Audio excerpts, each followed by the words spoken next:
রাজ্যে নবনির্মিত বিধায়ক আবাস নির্মাণ এবং তার গুণগত মান নিয়ে এবার প্রকাশ্যে মুখ খুললেন শাসক পক্ষের বিধায়ক প্রমোদ রিয়াং। সংবাদ মাধ্যমের সামনে তার অসন্তুষ্টি গোপন রাখলেন না, নির্মাণ নিয়ে খোল্লা তুললেন অভিযোগ। শোনাবো খোদ শাসক দলের বিধায়ক কি বললেন। আমি আজকে সকালে যখন ঘুম থেকে উঠি তখন হঠাৎ করে আমার রুম থেকে উপর থেকে জল পড়তেছে। তো আমি নিচে দেখলো মানে জলটা থেকে পরে দেখতে গিয়ে বলো উপরে ছাদ থেকে জল পড়তেছে।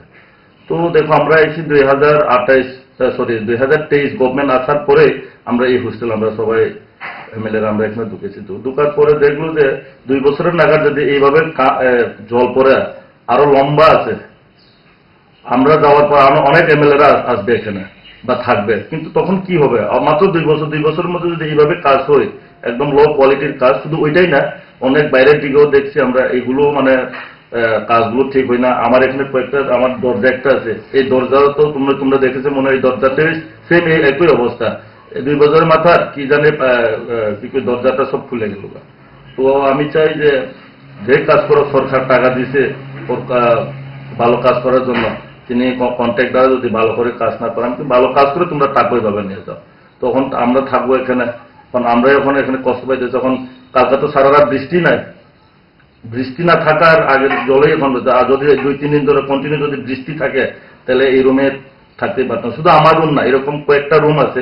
আমি সকালে নিচে কেয়ারটেকাররা ডাক দিচ্ছি, দেখাইছি যে কি দেখো সেটা, তো তার কইছে স্যার এরকম আর কয়েকটা রুম আছে যেভাবে মানে জল পড়ে ছাদের থেকে। আগে সরকার দ্বারাই সব দলগুলো করা হয়েছে। আমরা তো 2023-এর পরে, যখন 2018 আমরা সব সরকার আছে তখনও ঘরটা কমপ্লিট হয়নি। আমরা আসার পরে 18-23 আমরা কমপ্লিট করছি, করার পর আমরা 23-এই সব এমএল গুলো ঢুকার পরে দেখলো যে অল্প আগে যেটা আমি বললো যে ঢুকার পরে দেখলো প্রথম সব শুনতো কিন্তু রংগুলো কালারগুলো সব ওকে।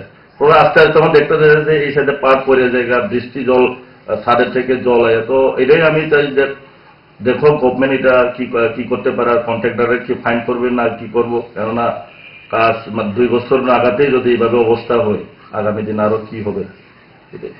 গভর্নমেন্ট তো ভালো টাকা দিচ্ছে এটার জন্য, তো তুমি ভালো টাকা কাজও ভালো করে করো, তুমি টাকা এইভাবে নিয়ে যাও। কোন রকমে নাকে মুখে গুছে সারাদিনের জন্য বেরিয়ে পড়া, অম্বলের আর দোষ কি? তাই তারা 5 দশক ধরে গ্যাস, অম্বল ও পেটের সমস্যা একমাত্র সমাধান গ্যাস নল।